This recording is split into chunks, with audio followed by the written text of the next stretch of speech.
You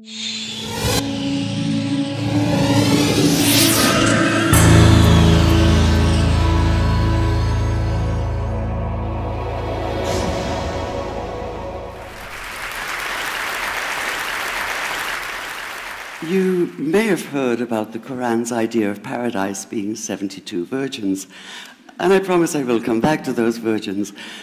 But in fact, here in the Northwest, we're living very close to the real Quranic idea of paradise, defined 36 times as gardens watered by running streams.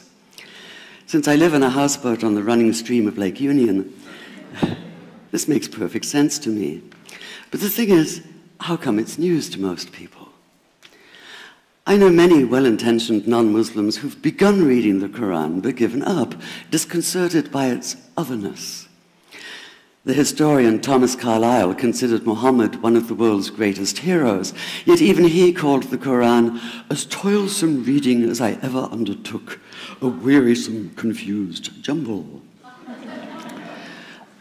Part of the problem, I think, is that we imagine that the Quran can be read as we usually read a book, as though we can curl up with it on a rainy afternoon with a bowl of popcorn within reach, as though God, and the Quran is entirely in the voice of God speaking to Muhammad, were just another author on the bestseller list. Yet the fact that so few people do actually read the Quran is precisely why it's so easy to quote. That is, to misquote. Phrases and snippets taken out of context in what I call the highlighter version, which is the one favored by both Muslim fundamentalists and anti-Muslim Islamophobes. So this past spring, as I was gearing up to begin writing a biography of Muhammad, I realized I needed to read the Quran properly as I could, that is. My Arabic's reduced by now to wielding a dictionary, so I took 4 well-known translations and decided to read them side by side, verse by verse, along with a transliteration and the original 7th century Arabic. Now, I did have an advantage.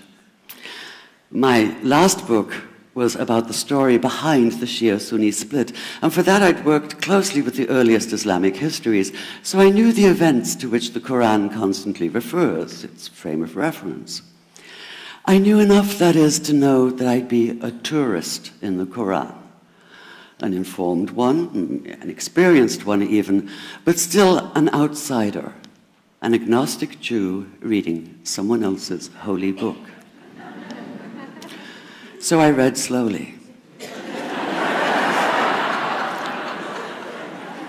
I'd set aside 3 weeks for this project, and that, I think, is what is meant by hubris, because it turned out to be 3 months.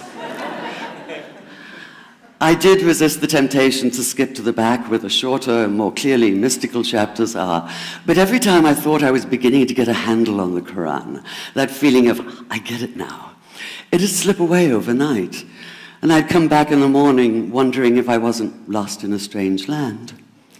And yet the terrain was very familiar. The Quran declares that it comes to renew the message of the Torah and the Gospels, so 1/3 of it reprises the stories of biblical figures like Abraham, Moses, Joseph, Mary, Jesus.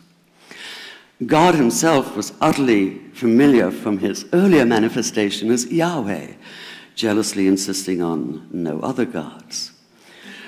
The presence of camels, mountains, desert wells, and springs took me back to the year I spent wandering the Sinai desert. And then there was the language, the rhythmic cadence of it, reminding me of evenings spent listening to Bedouin elders recite hours-long narrative poems entirely from memory. And I began to grasp why it's said that the Quran is really the Quran, only in Arabic. Take the Fatiha, the 7-verse opening chapter that is the Lord's Prayer and the Shema Israel of Islam combined. It's just 29 words in Arabic, but anywhere from 65 to 72 in translation. And yet the more you add, the more seems to go missing. The Arabic has an incantatory, almost hypnotic quality that begs to be heard rather than read, felt more than analyzed. It wants to be chanted out loud, to sound its music in the ear and on the tongue. So the Quran in English is a kind of shadow of itself, or as Arthur Arbery called his version, an interpretation. But all is not lost in translation. As the Quran promises, patience is rewarded, and there are many surprises. A degree of environmental awareness, for instance, and of humans as mere stewards of God's creation, unmatched in the Bible. And where the Bible is addressed exclusively to men, using the second and third person masculine, the Quran includes women, talking, for instance, of believing men and believing women, honorable men and honorable women. Or take the infamous verse about killing the unbelievers.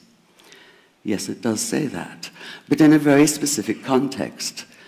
The anticipated conquest of the sanctuary city of Mecca, where fighting was usually forbidden. And the permission comes hedged about with qualifiers.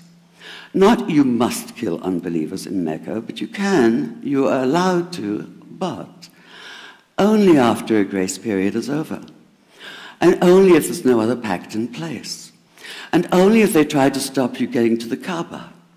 And only if they attack you first. And even then, God is merciful, forgiveness is supreme, and so, essentially, better if you don't. This was perhaps the biggest surprise. How flexible the Quran is, at least in minds that are not fundamentally inflexible. Some of these verses are definite in meaning, it says, and others are ambiguous. The perverse at heart will seek out the ambiguities, trying to create discord by pinning down meanings of their own. Only God knows the true meaning. The phrase, God is subtle, appears again and again. And indeed, the whole of the Quran is far more subtle than most of us have been led to believe, as in, for instance, that little matter of virgins and paradise. Old-fashioned Orientalism comes into play here. The word used 4 times is huris, rendered as dark-eyed maidens with swelling breasts, or as fair, high-bosomed virgins. Yet all there is in the original Arabic is that one word, huris. Not a swelling breast or high bosom in sight. Now, this may be a way of saying pure beings, like in angels, or it may be like the Greek kos or kore, an eternal youth. But the truth is, nobody really knows, and that's the point. Because the Quran is quite clear when it says that you will be a new creation in paradise, and that you will be recreated in a form unknown to you, which seems to me a far more appealing prospect than a virgin.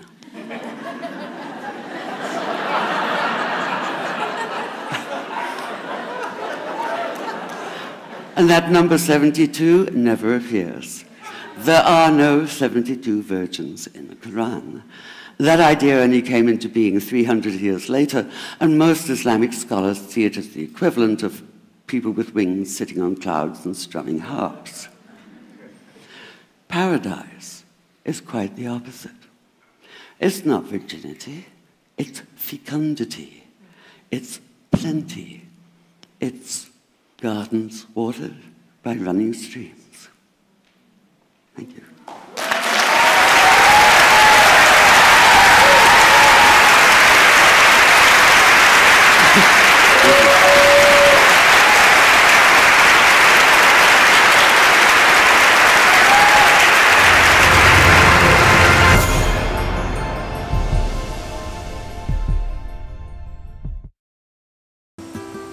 25% of the world's food supply is lost to spoilage. That's $458 billion worth every year. On a smarter planet, we're building intelligence into physical things.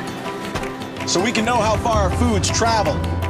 Monitor temperature all the way to the market. And know it got to the table fresh.